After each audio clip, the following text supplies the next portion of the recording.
Welcome with the short little comparison of the Samsung Galaxy S6 Edge and the Apple iPhone 6s. Will be a little bit confusing for me with the S6 and 6s, but both are beautiful devices, and we have here on the left the green version, here the silver version. Both have nice features like the fingerprint reader, which is called Touch ID. For Apple, we have beautiful cameras built in both, and we have slightly different sizes, since we have here 5.1 inches and here the 4.7, but actually both have the same size of the devices themselves, as you will see in a second when we'll completely compare them from the outside.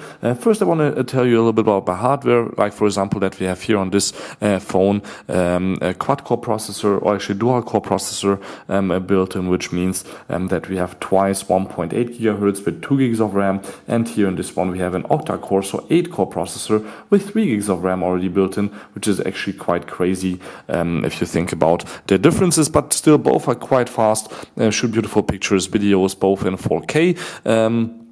Again, quite great. A little bit higher display resolution here. I think even 3 times the resolution, no, actually double the resolution with 1440 times 2560 pixels per on this display on 5.1 inches, and here we only have the 750 times 1334, which is also enough if you ask me when it comes to size. It doesn't really matter much on a small display how many pixels you have, at least as long as it's at least 720p. So battery, again in Samsung 2600, here we have 1715, and let's put them both on top of each other to see that of course the Samsung is thicker. Here Apple on top we have 7.1 millimeters, and the Samsung is actually on paper 7, which is quite strange because it looks a lot thicker, as you can definitely see here. But if I slide the iPhone a little bit more to the front, you can see that since it's round, it just looks slimmer, but it's not really. So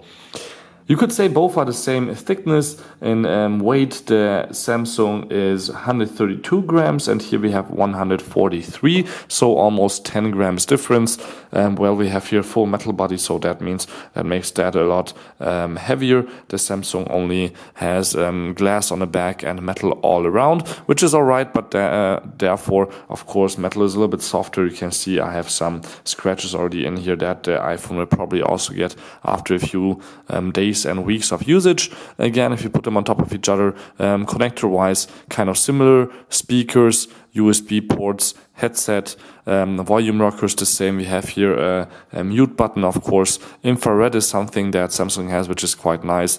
The nano SIM card slot is right here, and then the on and off switch also on the same side. So they copied nicely from each other. On the back, a 60 megapixel versus 12 megapixel camera. Both cameras are sticking out, and dual flash, single flash, but here we have the heart rate sensor also built in the Samsung, which is quite nice for a few people if they want to use it for sports, but otherwise doesn't make much of a difference, since I think that's a feature not so many people use. Both have here the Touch ID driven, which I mentioned on the at the beginning, so we can unlock both by just a press of a button. I can try to demonstrate that now, but definitely Apple will win if you ask me, since it's really quite a nice Touch ID that they have now inside in the second generation. So let's just press on both the button, and let's keep my thumbs on the button. So Apple was definitely a little bit faster. We can do that again for demonstration purposes. So let's see if that happens again. While I just wait a little bit, here on the front we have actually on the Samsung a quite nice 5 megapixel camera, and the same 5 megapixel camera is also on the Apple inside. So that's alright, and both are available in 32, 64 and 128 gig versions, or actually the Apple is 16, 64 and 128 gig. So that's a little bit of a difference, but the prices are also around the same range. So let's try the Touch ID again. And there's not much of a difference. That shouldn't be the reason to buy one or the other phone. Otherwise, they feel both similarly quick for everyday tasks. We will try out to start with both the same game, Tomb Raider Relic Run, and otherwise we will try out the camera, with which one we will start off now. So the camera, the wide angle seems to be on both quite equal, except for the focus is on the wrong thing on the Apple. Don't need the live pictures right now. Samsung can do that also for a few years now, and it seems both having a hard time focusing on the Apple box, which is quite strange because usually both cameras are really quite good. Here we go. So the wide angle is about the same, I guess, but on the Samsung, the screen is bigger, so it looks better. And on the bottom, I think there's just more in the picture also, so maybe the wide angle on the Samsung is just a little bit better. In terms of speed and resolution and picture quality, there is not much of a difference, so I don't have to show that to you guys right now. But what's nice on the Apple is actually that we have this 3D touch where you can just press something a little bit harder, and you see, for example, here the last picture or video that you shot, and you can just browse here through your content that you shot previously by just pressing something a little bit harder. Both can record slow-mo videos, time-lapse videos, and let me just here switch to video mode for 4K.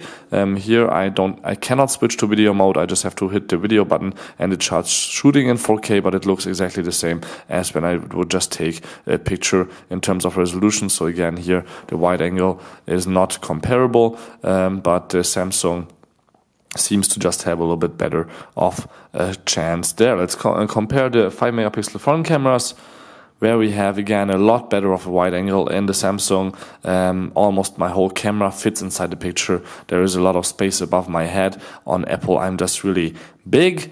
And actually we are in the video mode, but we can go back to the photo mode, which is a little bit better in terms of wide angle, but still you just have to hold the phone a little bit further away if you buy the Apple device. Otherwise, both seem to have the same quality. Color-wise, it's again hard to say. Here you can see also the trees in the background and the rooftop. Here that's not that well visible, but I'm also well visible, and my camera with all the specs that are in the lens. So this about the camera, I would say Samsung wins here definitely in both categories, but that's no surprise to me. They are really well when it comes to, they're really doing well when it comes to the cameras. And what we can do now also is start a relic run.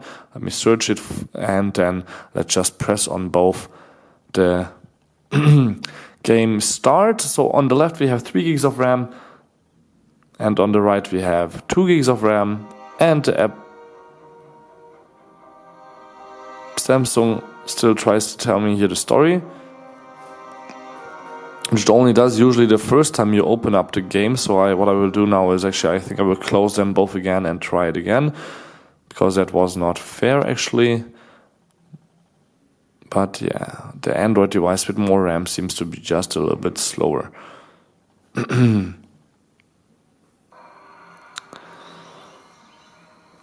let's go out again. Let's do the closing app thing here, and then let's start them both again.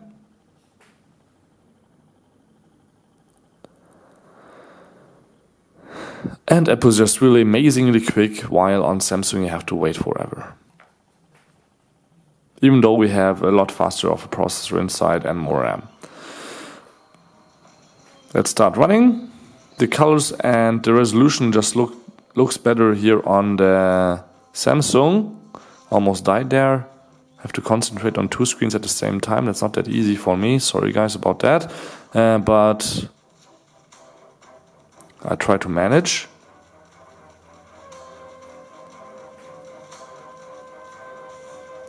But yeah, both seem to run the game quite nicely. No hiccups, nothing much at all. Left is a little bit better if you ask me. So let's just die here and finish up. Otherwise, let's check out the browser. I think I have on both here a browser. Let's just open up Chrome and Safari. And yeah, looks also again kind of similar, and otherwise speed-wise, when it comes to rotating the display, both are also the same speed. So this was it with a really short comparison of the Samsung Galaxy S6 Edge or S6 and the Apple iPhone 6s. I hope you liked it. Yeah, it's hard to compare 2 smartphones of the highest or the best brands and the best qualities and the highest price actually by both. But of course, You just have to pick one for yourself, and I think the design will matter at the end, and the operating system, since there's a few differences there. And of course, it's quite nice to just have this nice little feature which is called 3D Touch, which probably Samsung will implement next year also with their Samsung Galaxy S7. Thank you much for watching again, and please don't forget to subscribe. My name is Balazs, and bye.